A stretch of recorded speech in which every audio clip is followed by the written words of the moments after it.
Did you guys like the last book? I love you. I'm going to read you this book. I hope you enjoy it, okay? Well, this time we're going to read Disney's Planes, Fire, and Rescue. Lexi Lou was many spectacular things. My name is Albert Jesus Barreto. I'm reading How Do Lions Say I Love You.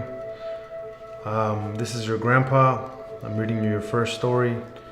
I just want you to know that I love you very much. I'm reading Stink in the World's Worst Super Stinky Sneakers.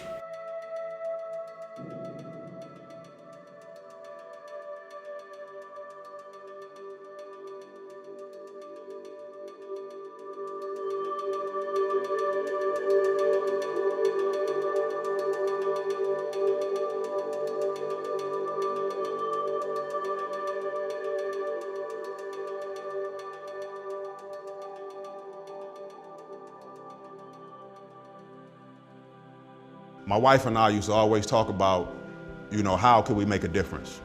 Having religious visiting with my family, with my kids, that always kind of touched that soft spot in my heart. There's individuals around me who have kids that never see their kids. They never get to hold them, they never get to smell them, they never get to make emotional connections with them. They don't have the luxury of visiting. And I know that drives people mad. Because see, we have to realize how impactful prison is. Not just on our victims, the victims next of kin, the community, but our own families. There's a huge gaping hole that we left in the DNA of our children's thinking because of our absence. I grew up watching my father in and out of prison, and it always impacted me when I think back when I was a child because I missed them. When they came around, I was excited. When they left, I was depressed. It became a point in time that my family couldn't lie to me no more and tell me my father or my uncles were at the store. I grew older and I learned people don't just be at the store for 4 and 5 years straight. In the early years, when the kids were really young, they didn't really understand where Dad was. And we never lied to them, but potentially they thought it was his work, or they thought we were going to a church hall to visit. But young 2 and 3-year-olds, 4-year-olds, they don't really understand. And as they started to get a little bit older and begin to ask questions, why can't Dad leave with us? Why are we going through a metal detector? Why are some men in handcuffs? We began to realize that we can't insulate them anymore. This is Global Telly. You have a prepaid call from John. An inmate at the Valley State Prison, Chowchilla, California. This call and your telephone number will be monitored and recorded. To accept this call, say or thank you for using Global Tel Link. Hello? Hi, sweetheart, how are you? Fine. How are you doing, babe? How everything go with the kids this morning? Things were good this morning. I think a little bit touchy. Maya kind of was having a really hard time last night. She said, "Why, I miss Dad, and it's just really unfair that kids are bullying me at school." This call and your telephone number will be monitored and recorded. She said it's unfair that what? That kids are bullying me at school about Dad. I tried to really give her the message that some people will be safe and some people won't. And that's a risk we take when we share it with people. And I tried on my end, and I don't know, how you're gonna handle it. I tried to reiterate that it's a beautiful thing that we don't carry shame, Right. And at the same time, I'm really hurting for her. It's the silent trauma that no one talks about. If a child in this neighborhood has a parent who is killed or who dies from cancer, this community will rally for that child. But when a child's parent goes to prison, no one comes, and quite the opposite, they're pushed to the margins.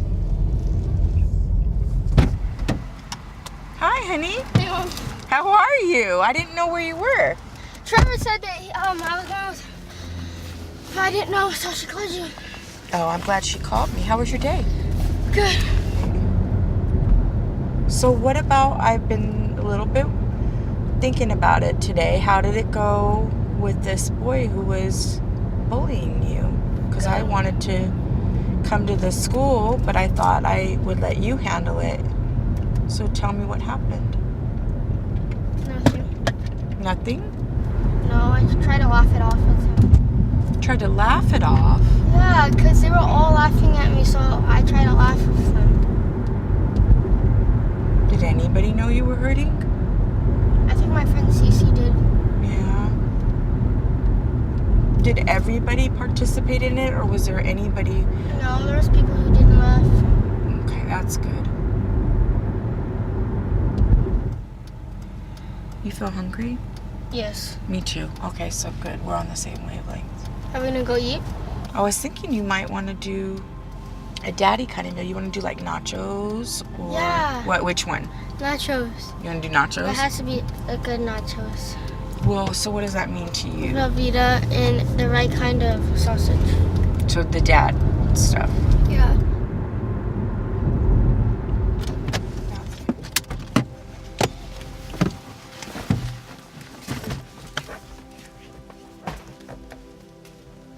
He hasn't been here, you know, all of their lives.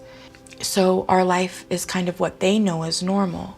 At the same time, they miss the most basic things. For our daughter, she wants him to see her succeed. She wants him to be at those games. She wants him to be here when she's hurting and she needs to cry. She doesn't tend to come to me. If her dad was here, she would be right in his lap to tell him what her pains and struggles are. For our son, I think now that he's 13 and coming into this age of puberty and all that that means, I think he is really struggling not having his dad here because he's surrounded by me and his sister, women. He needs his dad. His dad's the person that shows him, you know, how a man acts and how a man treats a woman and all of those things. Okay, this is a lot of Velveeta.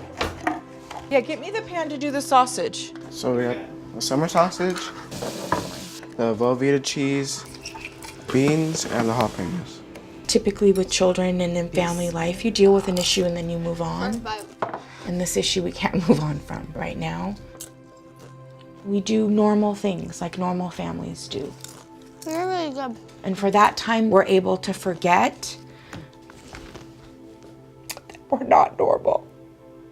This is Global Tellink. You have a prepaid call from John. My children is always on my mind. My children is always in my heart. Every day when I talk to my kids, I can hear the pain in their voice. My children are hurting on a day-to-day basis. I'm hurting on a day-to-day basis. I realize that I cannot be a good leader to my children if I present myself in a manner that my father did to me. You need to progress. I have the word of the courage. You've been doing this a while. You need to progress.